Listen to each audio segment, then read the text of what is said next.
അജിത് കുമാറിനെ ഒരുപാട് എനിക്ക് വ്യക്തിപരമായിട്ട് ഷഹീനാബിനെ ഒരുപാട് കണ്ടതായിട്ട് ഞാൻ ഓർക്കുന്നില്ല. അതിലൂടെ ഉണ്ടായിരുന്നു എന്നുള്ള മനസ്സിലാക്കുന്നത് കണ്ടിട്ടുണ്ട്, മുഖപരിചയമുണ്ട്. ഞാനിവിടെ ഒരിക്കൽ വഴക്ക് പറയാൻ വിളിച്ചിട്ടുണ്ട്. പിന്നെ അപ്പൊ അങ്ങനെയാണെന്ന് നമ്മൾ മറക്കില്ല. ഷഹീനക്കാൾക്കുപരി വ്യക്തിപരമായിട്ട് തന്നെ അജിത്തിന്റെ യാത്രയായിട്ട് എന്നെ ഒരുപാട് നേരത്തെ ADC പറഞ്ഞ നിങ്ങൾ കേട്ടുകയാണ്. ആരെയാണ് കൂടുതൽ ബാധിക്കാന്ന് അറിഞ്ഞിട്ടുണ്ടെന്നോ എന്നെക്കാളൊക്കെ ഉപരി ഞാൻ അയാളുടെ ഒരു വ്യക്തിപരമായ സവിശേഷത കണ്ടത് വളരെ ജുഡീഷ്യസ് ആണ് എന്ന് പറഞ്ഞാൽ പലപ്പോഴും ഇവിടെ ഈ ഡിപ്പാർട്ട്മെന്റിലെ ഈ മിനിസ്റ്റീരിയൽ എക്സിക്യൂട്ടീവ് മത്സരങ്ങളെ കുറിച്ച് നിങ്ങൾക്ക് എല്ലാവർക്കും അറിയാം. ഇതിനൊക്കെ അതീതമായിട്ട് ഞാൻ 3 തരത്തിലേക്കാണ് പലപ്പോഴും ഞാൻ അജിത്തിനോട് ചോദിക്കാം. ആദ്യം എക്സിക്യൂട്ടീവ് ഓഫീസറായിട്ട് മറുപടി പറയാൻ പറയും ചോദ്യത്തിന്, അതിനൊരു മറുപടി കേൾക്കാം. അത് കഴിഞ്ഞ് മിനിസ്റ്റീരിയൽ സ്റ്റാഫായിട്ട് മറുപടി പറയാൻ പറയും, അത് വേണ്ടി പറഞ്ഞു. ഇത് കഴിഞ്ഞ് TC എന്ത് പറയണം എന്നുള്ളതിനെ കുറിച്ച് മറുപടി പറയാൻ അത് വേണ്ടി പറഞ്ഞുതരും. അപ്പൊ അങ്ങനെ പിന്നാലെ പണ്ടാകാരൻ എന്ന് പറഞ്ഞാൽ അത് പുണ്യ അണ്ടർസ്റ്റേറ്റ്മെന്റ്. അങ്ങനെ ഒരു മനുഷ്യനാണ്. ടാക്സേഷനെ കുറിച്ച് അദ്ദേഹത്തിന്റെ അവഗാഹം എന്ന് പറഞ്ഞു കഴിഞ്ഞാൽ ചിന്തിക്കാൻ പറ്റാത്തതാണ്. അത് ഒരു പുസ്തകം റെഫർ ചെയ്യണമെന്നുള്ളതാണ് അദ്ദേഹത്തിന്റെ പ്രത്യേകത. എന്ത് ചോദിച്ചാലും ആൻസേഴ്സ് ആർ സ്പീക്ക് ദാറ്റ്. പിന്നെ അതുകൊണ്ട് തന്നെ അയാളെ ഞാൻ വിടാൻ ഉദ്ദേശിച്ചിട്ടില്ല. പല തട്ടിപ്പുകൾ പറയുന്നത് സാർ ഞാൻ പോയിട്ട് വീട്ടിൽ ഇരുന്ന് ഒന്നും സമ്മതിക്കത്തില്ല. He's part of the media family. അപ്പൊ അതിന് ഏറ്റവും വലിയ ഉദാഹരണം അദ്ദേഹത്തിന്റെ വ്യക്തിപരമായ ബന്ധങ്ങളുടെ ഉദാഹരണം കൂടിയാണ് അദ്ദേഹത്തിന്റെ പഴയ DTCയിലൂടെ വന്നത്. ഞാൻ എന്നെ കാണാൻ പോലും അയാൾ വന്നിട്ടില്ല. ഞങ്ങൾ തമ്മിൽ ഞാൻ ബോംബ് പൊട്ടി കിടക്കുന്ന കാലം തൊട്ട് തലശ്ശേരിയിൽ നിന്ന് ബോംബ് പറഞ്ഞ് ആശുപത്രിയിൽ പോകുന്ന കേട്ടിരുന്ന മനുഷ്യനാണ്. പിന്നെ ഇപ്പോൾ വരുന്ന കാണാൻ ഇങ്ങനെ സിനിമയിൽ മാത്രമായിട്ടുള്ളൂ. അപ്പം ആ വ്യക്തിബന്ധങ്ങൾ സൂക്ഷിക്കുന്നതിലും നല്ല രീതിയിലുള്ള പ്രാവീണ്യമുള്ള ആളാണ് അജിത്ത് എന്ന് എനിക്ക് മനസ്സിലാവുകയാണ്. അജിത്തിനെ നമ്മൾ വിടുന്നില്ല, മറ്റുള്ളവരെ വിട്ടെന്ന് തന്നെ അർത്ഥം അവരെല്ലാവരും തന്നെ ഇന്ന് പിരിഞ്ഞു വന്ന എല്ലാവരും തന്നെ ഈ വിശാല കുടുംബത്തിലെ അംഗങ്ങളാണ്. അവരങ്ങനെ തന്നെ തുടരണം. അവര് എല്ലാ കാര്യത്തിനും ഇനി എന്താ പറയാ നമ്മളെ സഹായിക്കാൻ വരണം, നമ്മുടെ ആവശ്യങ്ങൾക്ക് മുമ്പിലുണ്ടാവണം. നല്ല രീതിയിൽ സന്തോഷത്തോടു കൂടി ഒരുപാട് കാലം ജീവിക്കാനും സന്തോഷത്തോടെ ഈ ലോകത്തെ കാണുവാനും നമ്മളെല്ലാവരെയും കണ്ട് നമ്മുടെ വളർച്ചയും താഴ്ചയൊക്കെ മനസ്സിലാക്കാനും ഒക്കെ അവർ സാധിക്കുമാറാകട്ടെ എന്ന് ആശംസിച്ചുകൊണ്ട് ആഗ്രഹിച്ചുകൊണ്ട് പ്രാർത്ഥിച്ചുകൊണ്ട് നിർത്തുന്നു. നമസ്കാരം.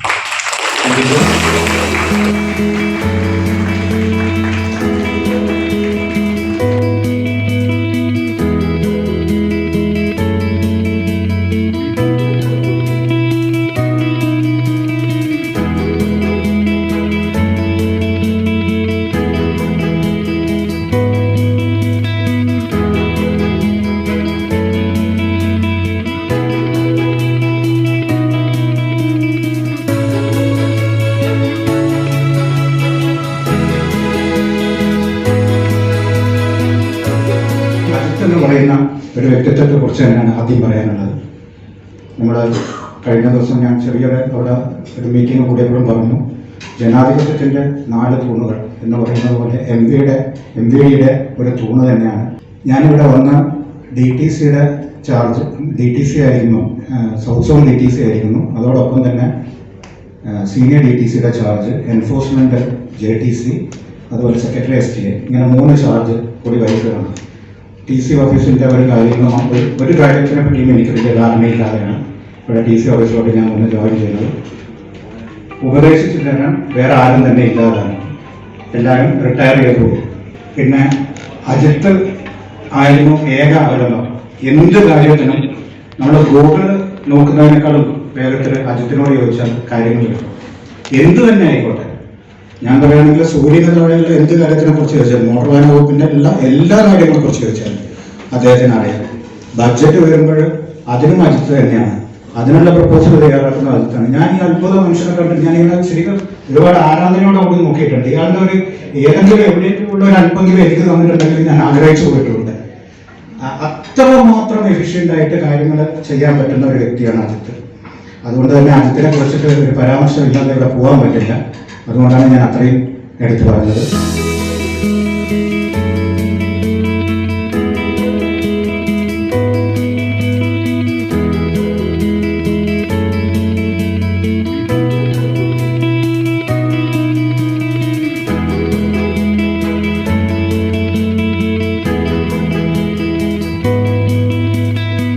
നമുക്ക് ഈ ക്ലാസ് എടുക്കുന്നു സംശയപ്പെടുന്നു, അതിനപ്പുറത്തേക്ക് അടുത്ത് പല വാട്സാപ്പ് ഗ്രൂപ്പുകളിലുണ്ട്. സെൽഫ് ഹെൽപ്പ് ഗ്രൂപ്പ് എന്നൊക്കെ പറഞ്ഞിട്ടുള്ള ഗ്രൂപ്പുകളുണ്ട്. അതിനകത്ത് ആരെങ്കിലും എന്തെങ്കിലും സംശയം ചോദിച്ചു കഴിഞ്ഞാൽ അന്നേരം വേണ്ട സംശയത്തിന് ഉത്തരം വരികയോ അല്ലെങ്കിൽ ഡോക്യുമെന്റ് വരികയോ, എന്ത് ഡോക്യുമെന്റ് ചോദിച്ചു കഴിഞ്ഞാലും വിരൽത്തുമ്പിലുണ്ട്. അപ്പൊ ആ ഡോക്യുമെന്റുകളൊക്കെ എനിക്ക് കൈമാറി തന്നിട്ട് പോകണമെന്ന് ഞാൻ അവര് നിക്ഷേപ ശേഖരം കൈവശമുണ്ട്, ആരെങ്കിലും ഏറ്റുവാങ്ങണം. അപ്പൊ എനിക്കത് കൈമാറി തന്നിട്ട് പോകണമെന്ന് അഭ്യർത്ഥിക്കുന്നു. അജിത്ത് എടുക്കുന്ന പോലെ നമുക്ക് അതിനെ തപ്പിയെടുക്കാൻ പറ്റില്ല കേട്ടോ. കാരണം ഒരു അറിവ് ഇങ്ങനെ കുറെ കടലാസുകൾ നമ്മുടെ കൈവശം ഉണ്ടെങ്കിലും ഇതിനകത്ത് ഏതെവിടെ ഇരിക്കുന്നു അറിഞ്ഞാൽ മാത്രമേ ഉള്ളൂ. നമ്മള് ആക്ടാനുള്ള പുസ്തകം പരീക്ഷയ്ക്ക് കൊണ്ടുപോയി ഇതിനകത്ത് പുസ്തകം പറഞ്ഞ് ഏത് പേജില്ലാതെ കണ്ടാലും ഇത് നോക്കി എഴുതാൻ പറ്റത്തുള്ളൂ. അപ്പൊ കാര്യം അറിയാതെ ഇതെല്ലാം കിട്ടിയിട്ട് കാര്യമില്ല. എങ്കിലും എന്തെങ്കിലും റെഫറൻസ് ഉപയോഗിക്കാമെന്ന് കരുതുന്നു. സാറ് പറഞ്ഞ പോലെ റിട്ടയർ ചെയ്ത് കഴിഞ്ഞാൽ ഞങ്ങൾ തീർച്ചയായിട്ടും അജിത്തിനെ ശല്യപ്പെടുത്തിക്കൊണ്ടിരിക്കും. കാരണം ഓരോ കാര്യത്തിനും അജിത്ത് പറഞ്ഞ് കഴിഞ്ഞ 17 വർഷമായിട്ട് ബഡ്ജറ്റിന്റെ കാര്യങ്ങളൊക്കെ അജിത്ത് തന്നെയാണ് തയ്യാറാക്കി. അപ്പൊ ഈ 18ാമത്തെ അടുത്ത വർഷം ആര് തയ്യാറാക്കും? അജിത്തിനെ തന്നെ ആശ്രയിക്കേണ്ടി വരും. ഇല്ല.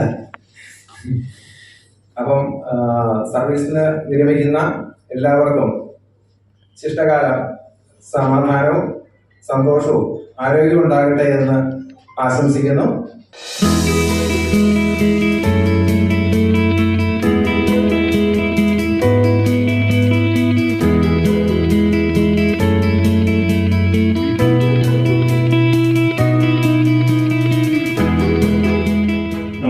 അസിസ്റ്റന്റ് സെക്രട്ടറി അജിത്തിന് ഉള്ള കഴിവ്, അറിവ് അത് അദ്ദേഹം പൂർണ്ണമായും ആത്മാർത്ഥതയോടുകൂടി ഡിപ്പാർട്ട്മെന്റിന് വേണ്ടിയിട്ട് അർപ്പണബോധത്തോടുകൂടി ഡിപ്പാർട്ട്മെന്റിന് വേണ്ടിയിട്ട് വിനിയോഗിച്ചിട്ടുണ്ട്. അറിവും കഴിവുമുള്ള ഒരുപാട് ആൾക്കാർ നമ്മുടെ ഡിപ്പാർട്ട്മെന്റിൽ നമ്മുടെ സഹപ്രവർത്തകരായിട്ടുണ്ടെങ്കിലും ആ അറിവും കഴിവും ഡിപ്പാർട്ട്മെന്റിനും സഹപ്രവർത്തകർക്കും പങ്കുവയ്ക്കുക എന്നുള്ളതാണ്. അറിവ് ഉണ്ടായിട്ട് കാര്യമില്ല, അത് പങ്കുവയ്ക്കുമ്പോഴാണ് അതിന്റെ മഹത്വം എന്താണെന്ന് മനസ്സിലാകുന്നത്. ആ അറിവ് പങ്കുവയ്ക്കുന്നതിന് ഏതൊരു വ്യക്തിയെന്നില്ല, അത് ഏത് ട്രാൻസ്പോർട്ട് കമ്മീഷൻ മുതൽ താഴോട്ടുള്ള ഏതൊരു വ്യക്തിക്കും ഏതൊരു സമയത്തും അദ്ദേഹം അറിവ് പങ്കുവയ്ക്കാൻ തയ്യാറാണ്. ചിലർ പറയാം എനിക്കിപ്പോൾ സമയമില്ല, ഇത്തിരി തിരക്കാണ്. ഒരിക്കലും അജിത്തിന്റെ ഭാഗത്തുനിന്ന് അങ്ങനെ ഒരു പരാമർശം ഒരിക്കലും ഉണ്ടായിട്ടില്ല. നിർഭാഗ്യവശാൽ എനിക്ക് അദ്ദേഹം വർണ്ണ വീട്ടിൽ നിൽക്കുമ്പോൾ പോലും ചില കാര്യങ്ങൾ ചോദിച്ചറിയേണ്ടതായിട്ട് വന്നിട്ടുണ്ട്. ക്ഷമാപണത്തോടു കൂടിയാണ് സഹായിക്കാമോ എന്ന് ചോദിച്ചത്. സാർ ഒരു 5 മിനിറ്റ് ഞാൻ തരാം. അദ്ദേഹത്തിന് പറയേണ്ട കാര്യങ്ങൾ അദ്ദേഹം വോയിസ് ടൈപ്പ് ചെയ്തിട്ടാണെന്ന് തോന്നുന്നു എനിക്ക് പങ്കുവച്ചു. എനിക്ക് അത്യാവശ്യമായിട്ട് വേണ്ട നമ്മുടെ ഡീറ്റെയിൽസ് അദ്ദേഹം കൈമാറ്റം ചെയ്തു. എത്ര പേർക്ക് ഇത്രത്തോളം ആത്മാർത്ഥത എനിക്ക് സാധിക്കില്ല, അത് ഉറപ്പാണ്. കുറച്ച് കഴിയുമ്പോൾ എനിക്ക് ദേഷ്യമൊക്കെ വരും. പക്ഷെ വളരെ ഒരു സൂചന നല്ലായിരുന്നു. പക്ഷെ ഇത്ര ക്ഷമയോടുകൂടി സൗഹൃദത്തോടുകൂടി ഒരു കാര്യം തന്നെ പല പ്രാവശ്യം ചോദിച്ചു കഴിഞ്ഞാലും അത് പറഞ്ഞു തരാനുള്ള ആ മനസ്സ് അത് എല്ലാവർക്കും ഒന്നും ഉണ്ടാവില്ല. നിങ്ങൾ ശ്രമിച്ചു നോക്കുക, നിങ്ങൾക്ക് അങ്ങനെ ആകാൻ പറ്റുമോ എന്ന് എനിക്ക് ഈ അവസരത്തിൽ പറയാനുള്ളത്.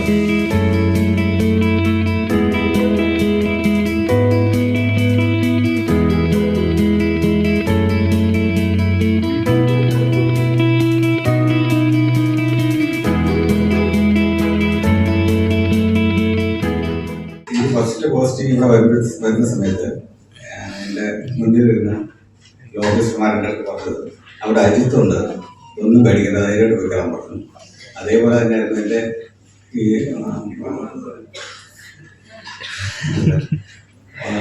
മോട്ടോർ വെഹിക്കിൾസ് ആക്ട് റൂൾസ് ഇതിലൊക്കെ നമ്മൾ ഡീപ്പായിട്ട് ഇറങ്ങിച്ചെല്ലുമ്പോഴേ വളരെ കോംപ്ലിക്കേറ്റഡ് ആയിട്ടുള്ള ഒരു നിയമമായിരുന്നു. ഞാൻ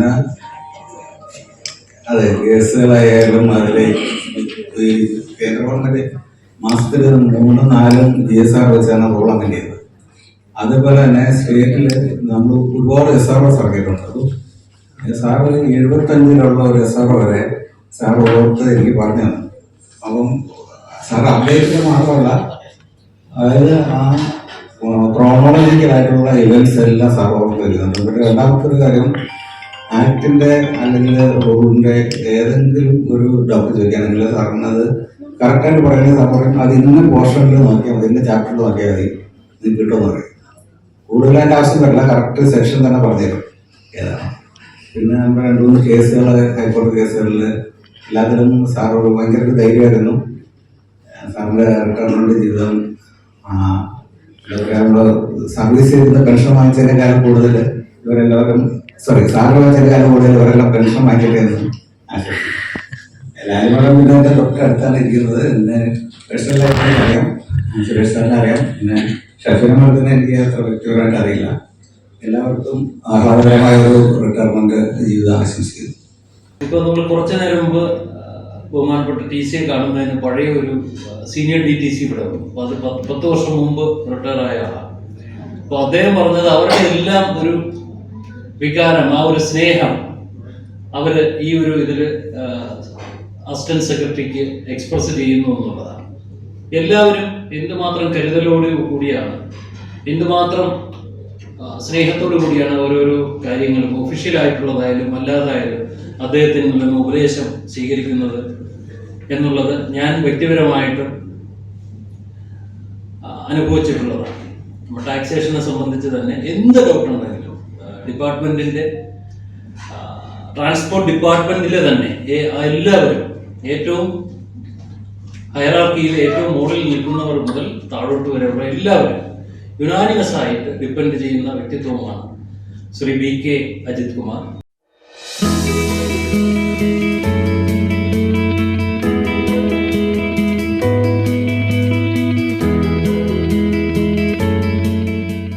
അദ്ദേഹം ഡിപ്പാർട്ട്മെന്റിനായി നൽകിയ, ഞാൻ ശരിക്കും SSC കൊണ്ടുവന്നത് തന്നെ അദ്ദേഹത്തിന്റെ സഹായത്താലായിരുന്നു.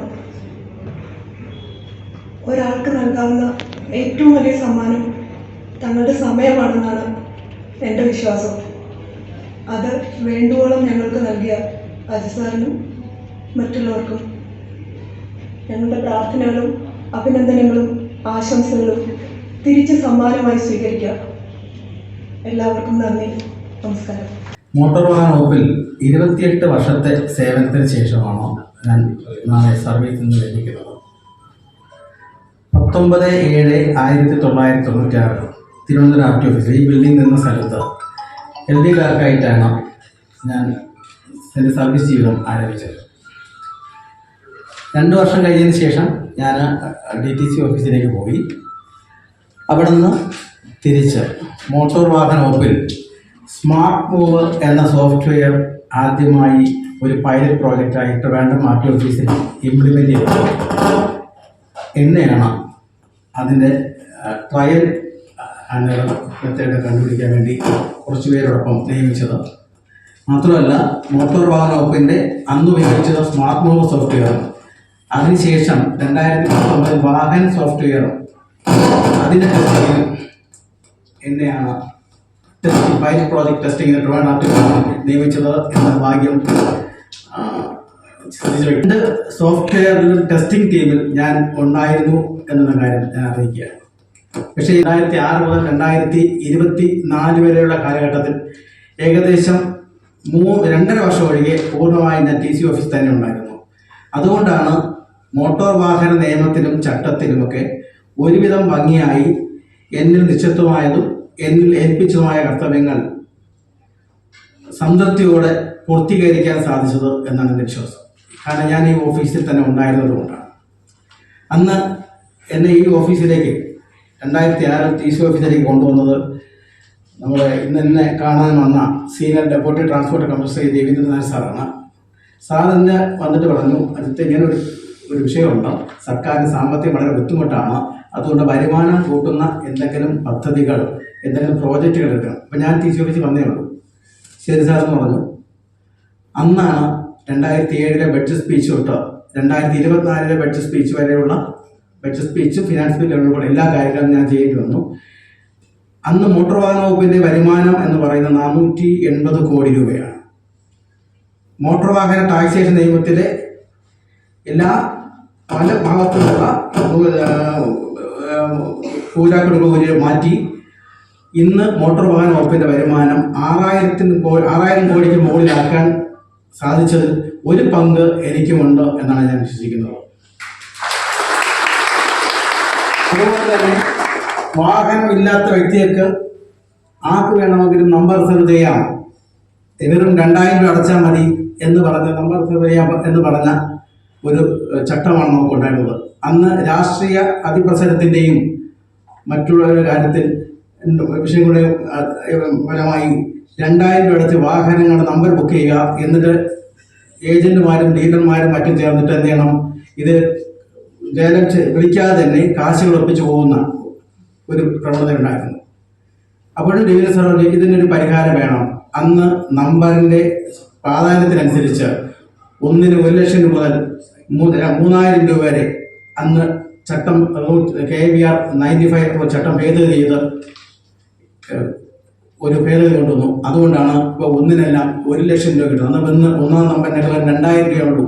മാത്രമല്ല വാഹനം രജിസ്റ്റർ നമ്പർ ബുക്ക് ചെയ്യണമെങ്കിൽ വാഹനം ഉണ്ടായിരിക്കണം ഒരു നിബന്ധന കൂടി അന്ന് ചട്ടത്തിൽ ഭേദഗതി വരുത്തിയുണ്ടായി. അങ്ങനെ അതിനുശേഷം ഇന്ന് വരെ ടാക്സേഷൻ ആക്ടിലും മോട്ടോർ വാഹന നിയമത്തിലും പരമാവധി ഭേദഗതികൾ സർക്കാരിനും വകുപ്പിനും ജീവനക്കാർക്ക് വേണ്ടി ചെയ്തു കൊടുക്കാൻ എനിക്ക് സാധിച്ചിട്ടുണ്ട് എന്നാണ് ഞാൻ വിശ്വസിക്കുന്നത്. ഇനി എൻ്റെ ശക്തി എൻ്റെ കുടുംബമാണ്.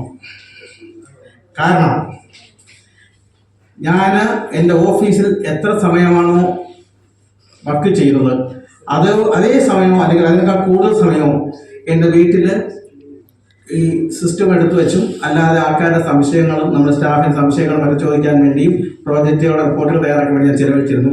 അതിന് എൻ്റെ കുടുംബം എൻ്റെ കൂടൊപ്പം ഉണ്ടായിരുന്നു.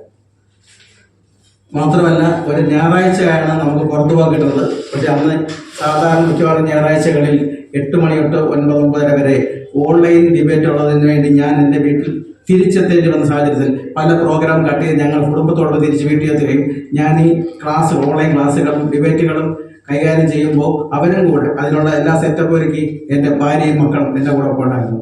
ഞാൻ എന്താക്കി തീർന്നോ ആയിത്തീർന്നു അതിന് പൂർണ്ണ ഉത്തരവാദി എൻ്റെ കുടുംബം.